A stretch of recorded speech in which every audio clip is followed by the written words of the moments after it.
Well, welcome back to GCL Global Holdings, a channel uniting people through games and entertainment, drawing on a deep understanding of gaming trends and market dynamics to leverage its diverse portfolio. And joining to discuss recent news, kind of what's going on with earnings and what we can look forward to in the future here. Of course, Sebastian, the CEO, joining first and foremost. Welcome, sir. Thank you, Carl. Happy to be on the call.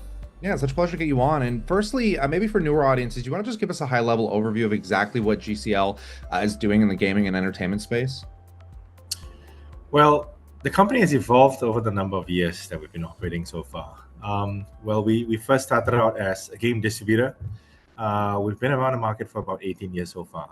So game distribution has always been the core of the business. And over the last few years, we've went into game publishing. We've gotten into marketing and media as a supporting pillar for the overall gaming business. And then we went into game development, of course. So GCL today, I would say that you would see us as a gaming ecosystem spanning across game development, game publishing, game distribution. And of course, with the recent acquisition that we've announced, we've acquired Ban Leong Technologies, BL Technologies, essentially a company that is dealing with the distribution of consumer electronics and gaming hardware. So all in all, I think we've covered the main pillars within the gaming industry, from IP creation all the way downstream to retail channels. Yeah, and that Ben Long technology acquisition is fairly recent. Do you want to talk a little bit more about what it means for the company? Because it was quite a material move for you guys. It was. In fact, we've been pondering, we've been strategizing on the acquisition for a good number of years now, right? When we look at the industry as a whole, we understand that while the gaming industry has been growing, consumer electronics and gaming hardware has been growing at a faster rate as well. However, when we look at consumer spending habits, or at least what drives the gamers, we've noticed that all these years it is IP and software and good video games that kind of drives the demand for gaming hardware. So I'll give you an example, right? There are a few beautiful titles that were released last year, and some of these titles that were released last year, they ignited a lot of interest from new gamers that came onto the scene. So if you never had a gaming laptop from before, all these new titles would kind of spur you on in either upgrading your video card or buying a gaming laptop or buying a gaming rig just to kind of play the title as well. So it's a symbiotic relationship, to put it simply. Gaming software, more often than not, would drive gaming hardware. So Banleong essentially is a group that is distributing consumer electronics and gaming hardware for items such as your graphic cards, your gaming laptops, your PC parts, your mouse, your keyboard, your headphones, and everything in between.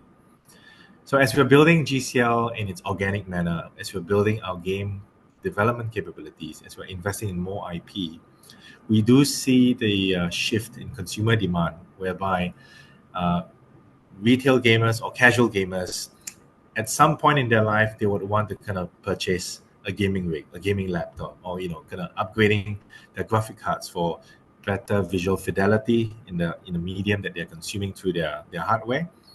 So the Banliang acquisition was really strategic, where it's software and hardware combined into one group by itself.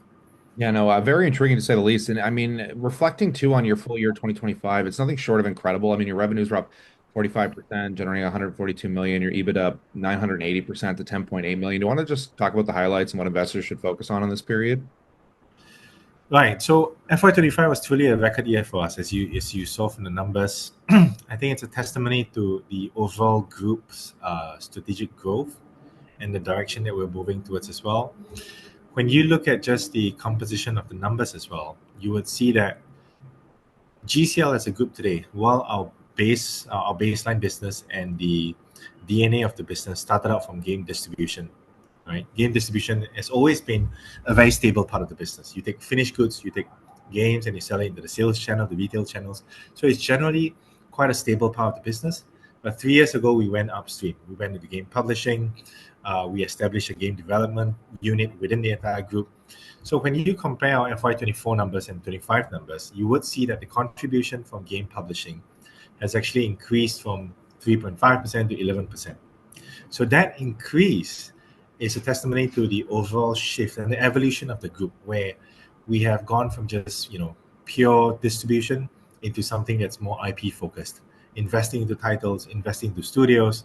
So over the next few years, you would see that the blended mix of the composition of the group will generally be a bit more upstream in nature. So perhaps you get higher contribution from game publishing. When the games that we're developing comes online in a few years' time, you get a nicer mix in that front. So I think FY25 truly represents the evolution of the business towards not just a higher stream or at least a higher contribution business from the upstream side of things, but it's the evolution and the coming of age of a gaming group in general. So it's interesting when you see our current financial year, which of course closes in March next year. FY26, which is the current financial year that we're on, we'll kind of reflect how Banyang numbers and how the Banyang business and the integration will bring forward additional value from here on out. Yeah, and speaking of value, I noticed you did mention IP a bit earlier on. How does the company create IP around the content, and why is this so important? Okay, so the reason why we've been shifting our focus to circle around IP is because our view on video gaming IP is that it is in the transitional phase. Well, I wouldn't really call it transitional phase. The writing's on the wall. Gaming IP has made its way into transmedia, meaning we've seen a lot of gaming IP, right, being adapted into a movie, a TV series, with some big successes like Sonic. Sonic went on to Sonic 1, 2, and 3. Mario had a Mario movie as well. Witcher had a beautiful success in Netflix as well.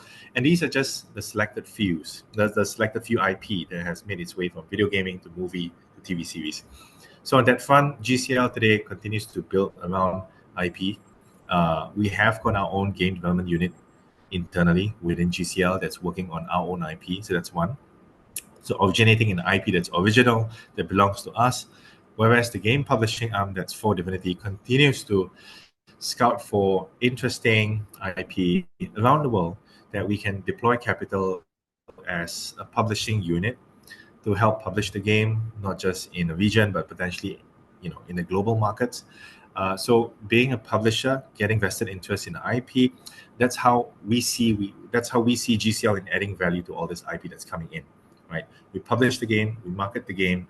We've got a huge distribution network as well, and of course, if you need co-development help, we've got resources in-house and external parties that we can kind of band together to perfect the IP. So the strategy in GCL today is really in building IP, building a pipeline of IP, so much so that in future when the IP materializes and we've got a fan base, then we can continue adding value and content to our fans as well. Yeah, and finally, just to finish up, looking beyond the fans, just to the investor side of this, coming into the latter half of this year, I mean, there's been so much going on with the company, so much expansion. What should people be paying attention to with what's coming up? Okay. I think the latter half of this year is really all about integration of the acquisition because it is an acquisition that happened in FY26. So FY26 will in fact reflect a much bigger GCL.